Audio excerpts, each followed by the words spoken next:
You guys read the Ibrahim Babangida's book? To be honest, Ibrahim Babangida is not worth my £25. There's no way I'm going to pay £25 for that book because I just don't understand. Like, what was the need for that book? What was the need? So, in this book, I'm just going to give you a review and just let you know that keep your money. If you're in the UK, keep your £25. If you're in Nigeria, divide, convert what £25 is in naira. Keep your book. However, there's lots of snippets, summaries of his book everywhere on social media. So I'm just going to be doing a review of that book for you now. So I'm basically just going to be talking about the title of the book, the themes that are in the book, my opinion, and actually from all that is written, I have two interests in two things. So stay tuned to find out those two interests that I have, or those things I have interest in the things he wrote in his book. So don't touch it down. Hi everyone, welcome back again to my channel. My name is Wemimo and I'm also known as That Mama 5 and also known as TMO5 Candico. If you're new to my channel, welcome. And if you're a return subscriber, thank you so much for always coming back. So I'm just going to dive in, guys. I've got my note because there's a lot and I don't want to forget, okay? I've been running Elter Skelter on social media, on Google, trying to figure out and watching lots of videos, from the launch. So without wasting much of your time, the title, so I'm going to be glancing down to be reading all of these things. So the title of the book is A Journey in Service, and it was officially launched on the 20th of February 2025 at the Transcorp Hilton Hotel in Abuja. So this book is a 420-page memo, and while or on the day of the launching, over 16.5 billion naira. I'm going to write it on the screen. 16.5 billion naira was donated. Yes, it was. So Babangida provides a detailed account of his life from his early years in Mina to his tenure as Nigeria's military president. And the book also covers significant events during his administration, including one, these are my interests, the annulment of the June 12 election, presidential election. And to be honest, I was 13 years old when that election was done. And the young me then wanted MKO Abiola to become the president. And yes, so you spoke about that, the reason why or what happened for that election to be annulled.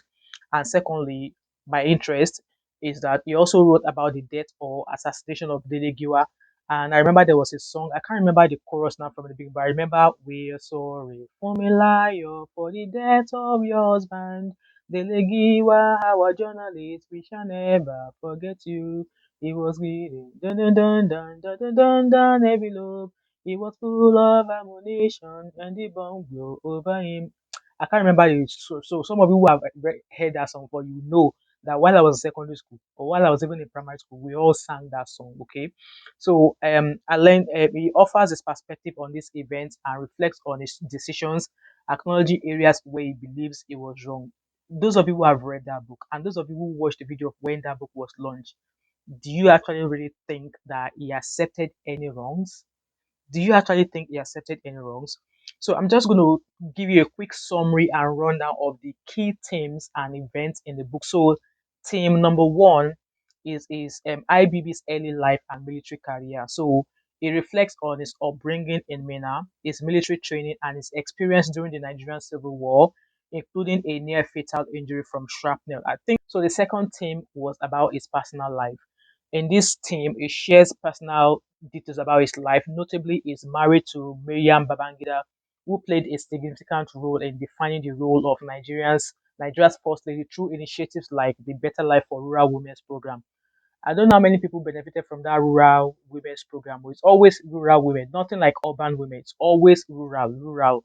Well, if you or anybody you know benefited from that Better Life Rural Women's program, then let us know in the comment section. Respectfully, please. So team number three is participation in the coup and leadership. So this section details his involvement in various coups, including the 1976 coup attempt led by Major Dimka, when Babangida played a pivotal role in quelling the uprising. Mhm. Team number four is tenure as the head of state, being a military president. Babangida discusses significant policies and events during his administration, such as the Structural Adjustment Program (SAP) and the controversial annulment of the June 12, 1993 presidential election, which I am interested in. Okay. Then team number five was his reflections on controversies. He addresses contentious issues, including the execution of his friend Maman Vatsa over an alleged coup plot and the unresolved assassination of journalist Dele Giwa. Yes, Dele Giwa, that's my second interest in all that he wrote in his book. And then team number six, pros presidency insights. In this section, which is the concluding section, Babangida offers his perspective on Nigeria's political evolution since his departure from office and provide advice for future leaders. I want to believe that future leaders or current leaders are actually taking a leave of learning from him allegedly. Because how can Balabulu be in president now and look at the state of Nigeria? Look at the state of Nigeria. So I want to believe, in my own opinion, that IBB allegedly has some sort of input in what is happening or in how we got to where we have the president we have now, which is Balabulu. So my thoughts on the book. So my the first question I asked was, what was the purpose of the book? Why did he write the book? You will have thought that maybe, or in a way, I thought that okay, at his age, maybe he thinks that before he leaves this world, that he should do the needful and spill out all the truth, spill all the truth, let the world know what actually happened during his time. But I find that he was kind of like either defending himself and also rewriting the history that a lot of people know about. Yeah, there are a lot of people. I might not be old enough as at then, but at least I still remember some things. And from what has been shared everywhere on social media, on the news channel about the book, it seems, in my own opinion, that he was trying to rewrite the history of what happened and he was defending himself. Secondly, he claimed that Nigerians misunderstood him. Like, which of the Nigerians? The Nigerians of now or the people you were governing then? Ijoba Ologun, military president, military government. Was it the Nigerians you were governing then or the Nigerians now, the present Nigeria now? Because I don't understand what he meant when he said that Nigerians misunderstood him. Thirdly, he did not accept any wrongdoing whatsoever. He avoided all blames. Just like how they blame him so much. I did not read all of the book. Okay, I'm all of these things that I've written down is from the video of when his book was launched, and some other things I've been able to gather from other people's videos. Okay, he did not accept any wrongdoing at all. He did not accept that okay, he did wrong. That was why I said that he felt like he was defending himself and he was trying to rewrite the issue that someone like my parents or my father know about. Okay, and he avoided any blames. Yes, he avoided any blames. So there are some explanations in some of the aspect or insight into his books that felt like, Babangida, this section is not clear enough. Can you come back, rewind a little bit, and rewrite that section or re-explain that section so that it makes sense? So, like I said, some part of all I've heard so far, that part of the book did not seem clear enough. And also, it seemed that some part of history is being changed. That's why I said that it was trying to rewrite history by changing what happened allegedly. Because obviously I was a child then, okay? But from what I've read and from what I've heard, is allegedly changing history. And here is the reason why. There was a quote I found and from a video that I watched. He said, here I quote, there were forces beyond my control that necessitated the annulment of the election. So my question when I saw that quote was, who were the forces? Because Babangida did not give us the name of these forces. Who are they? Are they still alive? Are they gone? If they are gone, give us their name. If they are still alive, give us their name. But it did not disclose the names of these forces. So who were these forces? Are they Nigerians? Are they forces from outside of Nigeria? Who are they? It did not give us the details of them. Why did he not mention their names? Just like I said, he did not give us the names of these forces. So forces are person now, Abby. They would have to be an individual or an organization. Who were these forces? He did not give us their names. Babangida is sick. In my own opinion, IBB, as he was popularly known during his tenure, is seeking public sympathy. He did not take any responsibility whatsoever of the things that have been alleged that he did while he was in power. So let me now talk about my interest out of everything in his book, which is one, the June 12th election, presidential annulment election, and also the death of Dele Giwa. Yes. So June 12th election that he annulled is a very big part in his book, okay? And obviously for Nigerians, like, till tomorrow, Nigeria, up till tomorrow, those who voted then during MKO Abiola knew then that MKO Abiola won that election fair and square. And yes, in Babangida's book, he claimed the election was fair, but he still went ahead to annul it. and he blames General Abacha. General Abacha is no longer alive now to come and speak for himself. Oh. Abacha, Abacha, we all know how Abacha ate apple allegedly, and so Abacha, a dead man. Abacha is a dead man, so a dead man cannot speak for himself. However, people were like, or my thought was like, okay, you were the president then. If you annulled the election because of Abacha, you could have sacked Abacha because I think Abacha was a general then. You could have sacked Abacha in order to protect democracy, but Babangida did not do that. Instead, he's blaming Sonny Abacha that cannot come and speak for himself. So there was no full explanation, according to his book, as to what actually happened. He just blamed, he heaped all the blame on Abacha. And I think there was a post from one of Abacha's son. I briefly saw that post, but I don't really know what it said. But I think that Abacha son was kind of like justifying his father or something. But yeah, if I find that post that Abacha's son made, I'll put it somewhere here. So, like I said, why I felt like he he's speaking out now when he knew that Abacha is not here to defend himself, and when he could have actually sacked Abacha, there was because there's a quote I want to share with you. He said, I was caught between the devil and the deep blue sea. So who be the devil? Who is the deep blue sea? Abacha and his group made it impossible to proceed. Hence why I said, or people's opinion, and also my own opinion as well, was that you had the power to have sacked or to have removed Abacha from his post, but you did not. You could have sacked Abacha to save democracy, but Babangida did not do that. Instead, he annulled a fair election, which he said in his book that the election was fair and that MKO Abiola won that election.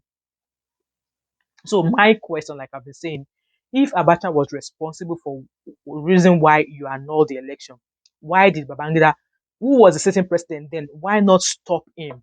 Why not remove Abacha from post? Why not depost him or maybe lower his rank or something so that you can protect democracy? Because you said you knew then that the election was fairly won by MKO Abiola, but you did not. Instead, you annulled it, and we all knew what happened. We all knew what happened to MKO Abiola.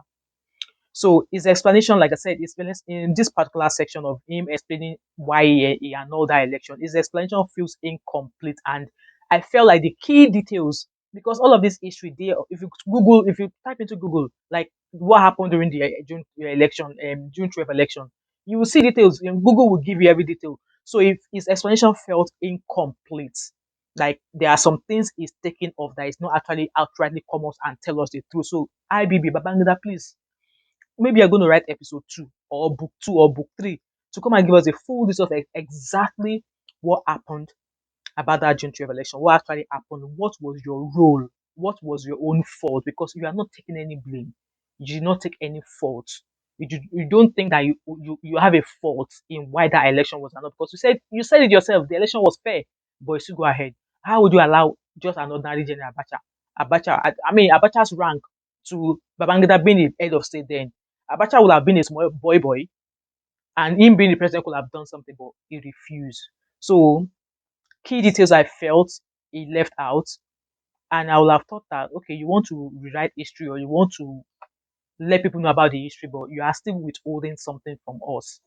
You are still withholding something from Nigerians. So my second interest in IBB's book was Dele Giwa's assassination. So just a short summary about Dele Giwa. So Dele Giwa was a journalist and he was killed by a parcel bomb in 1986.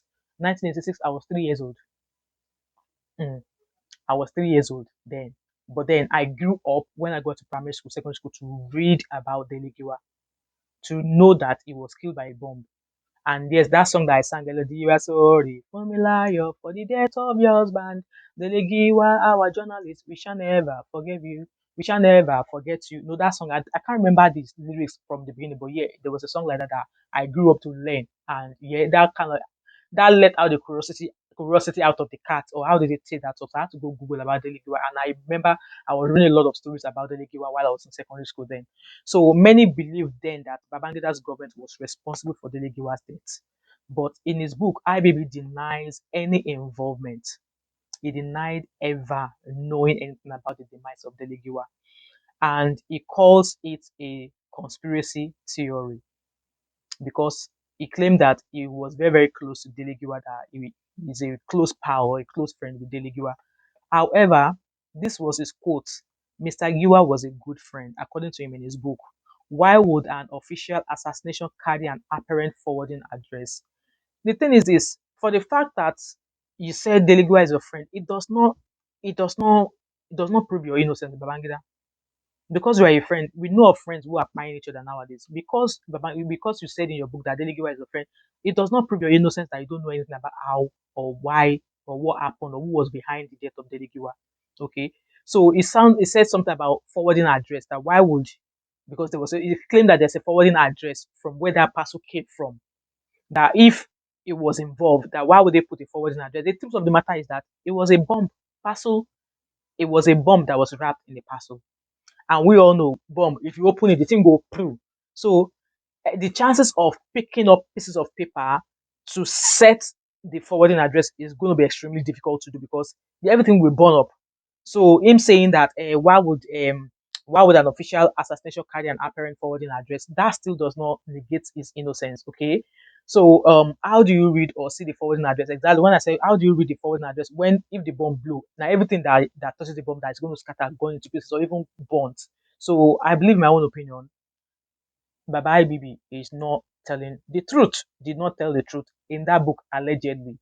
And also, he did not explain why his government did not back the investigation into the death of Dele Giwa. So if you claim that Dele Giwa is your friend and it was not your government, you will have thought that his government, he will be the one clamoring for the investigation into the death of Dele Giwa.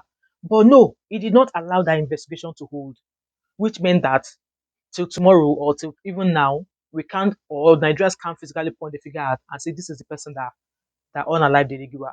But obviously, in Nigerians' memories, in the memories of those who know that story, they believe that the death of Dele Giwa came from allegedly IBB's camp. In conclusion, what I concluded about the things I've read and heard when on the day of launching that video of all the people that were there. So it tries to change the narrative of so many things that happened during his tenure. And there's so many videos I've seen on the internet that are like, no, they are calling this bullshit. People are calling this bullshit that come on now. No be so, no be so. We are trying to change things the way they were. Say it the way it is and stop trying to change things. And I'm going to try and put the snippets of those videos somewhere in this video so you guys will hear what people are actually saying.